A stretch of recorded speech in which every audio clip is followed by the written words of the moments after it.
Hello and welcome to my easy to understand guide to David Hesmondhalgh'S Cultural Industries Theory. You're going to need to know this theory if you're studying A-level media studies, especially if you are on the Eduqas exam board. I'm going to go through his theory. It's reasonably simple, but there's several parts to it, so I will try and use examples where I can to help you understand. So the main part of Hesmondhalgh's theory is he thinks that media industries need to minimise risk and maximise profit in order to be successful. Now that sounds pretty common sense. You don't want to take risks as a company unless you really have to, and you obviously want to try and maximise your profit, the amount of money you're making, where possible as well. He has several different ways that he thinks that companies and industries in general can do this. So I'm going to go through his suggestions one by one.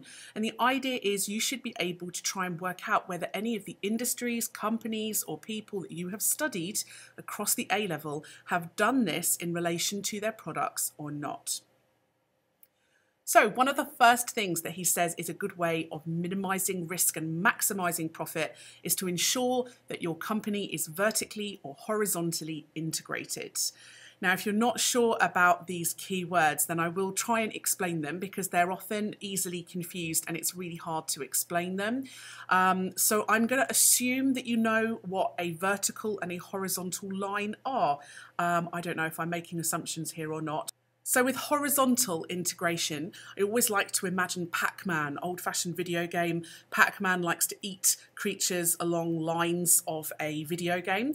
So I imagine a horizontal line with Pac-Man eating up its enemies. And the idea of horizontal integration is that is when a company buys out or takes over, swallows up competing companies or companies that make similar products to them, and it means that they can then make those products or they can shut down their competition. It means they can diversify, so maybe a film company takes over a video game company and it means that they become bigger as a company, just like Pac-Man becomes bigger as a video game character when he swallows up his enemies. So it makes you more powerful as a company. The more other companies that you swallow up and take over, the more powerful you are going to be, the more resources you're going to have, the more money you're going to make, the more products that you have within your own company. Integration. Vertical integration, if you imagine a kind of production flow chart, so going down a vertical line, you might start with pre-production and research and planning, and you work your way down the flow chart, and then you might do some production work, filming, photography, then you go into post-production, editing, special effects, that kind of thing, and then you move down into things like marketing your production, distribution, and getting it out to the audience.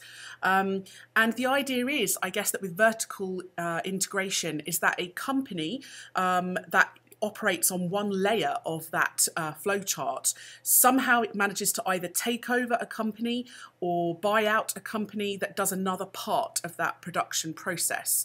So a production company, for example, might buy out a distribution company. That means that they are then vertically integrated. Those two companies operate within one umbrella company, for example. So there are lots of vertically integrated companies that do this. There might be a film production studio, for example, Universal, that has its own distribution centres, its own marketing teams. So they're not just doing the production side, but they're also doing the marketing, distribution, exhibition, etc. So vertical integration is when a company can do more than one stage of that production process. So being vertically or horizontally integrated is a really great way of ensuring that your company has loads of power, loads of resources, and that it can outbeat all of their competition.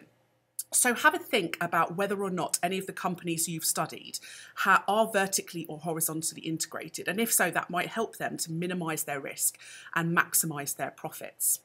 Another thing that Hesmondhalgh thinks that companies can do to minimise their risks and maximise their profits is to take advantage of different technologies and different media platforms. So what that means is a film company isn't necessarily just going to work in the film industry. They might make films, but then they're also going to make records and they're going to work in the music industry. They might also make digital films and distribute online. They're also going to run websites and maybe they also have TV products as well. So this idea of diversifying into other areas of the media media and working across different platforms, so the internet, TV, film, radio, is a really good way of making sure that your products are seen all the way around the world and as in as many places as possible. So working across media and taking advantage of technological convergence is really key. A great way of minimising risk and maximising profit, according to Hesmondhalgh, is to take advantage of what is successful and popular. So film directors, for example, or newspaper producers, publishers, they might look, what is popular? What is the most popular style of video game out there? And then they're just simply going to copy that format, and they start making more and more of the same products, which is why when we see perhaps one action film come out of the cinema, we then suddenly see a whole flurry of other very similar action films, because film producers look at what's successful, look at what's making money, and they essentially just copy it, which is why you get Fast and the Furious 1, 2, 3, 4, 5, 6 and 7, because you know what's tried and tested is essentially probably going to make you money. So looking at tried and tested formats, tried and tested genres, perhaps looking at popular stars, or maybe taking an existing franchise and turning it into a prequel and a sequel and adding more and more spin-offs. So essentially one of Hesmondhalgh's ideas is looking at what's really successful already and doing more of it. Another one of Hesmondhalgh's ideas is about controlling the release schedule of your products. Now, it can be done in different ways.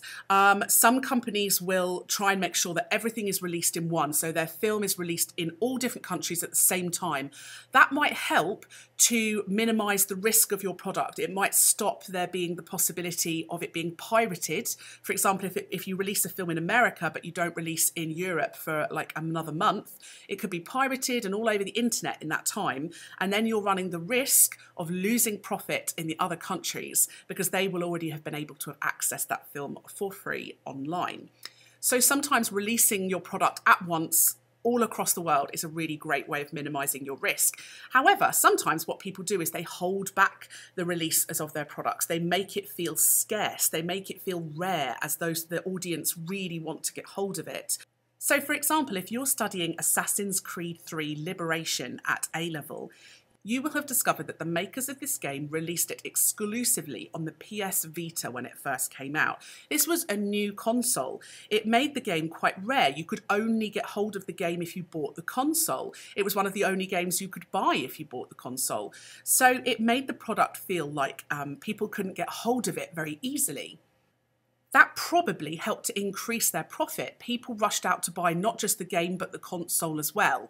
And it made it feel as though the game was perhaps limited edition or special or exclusive. Then what happened was they waited a year or two and then re-released the game in HD across a whole variety of other consoles, so the Xbox, the PlayStation. What the result of that was that audiences who couldn't get hold of it before were suddenly motivated to go and buy it, and it drummed up more profit from those people who were not going to buy the Vita. So releasing your product in stages, carefully designed to target particular audiences, is sometimes quite a good way of minimising risk and maximising your profits. A great way of making sure that you make a lot of profit is to have a really detailed marketing campaign. So not just trailers for your TV program, but you're including things like websites, you're doing guerrilla marketing techniques, perhaps you are making your own social media pages, and you have got posters and a whole range of other techniques being used. Is a really great way of encompassing your audience and creating this kind of vortex of publicity that they get caught up in. So they're not just going to see your product mentioned once or twice, they're going to see your product mentioned loads of times in all different formats and ways. So Hesmondhalgh's idea is all about minimising risk, maximising profit, and hopefully when you look at the companies that you've studied, you'll be able to tell whether they have done any of the things he has suggested or not.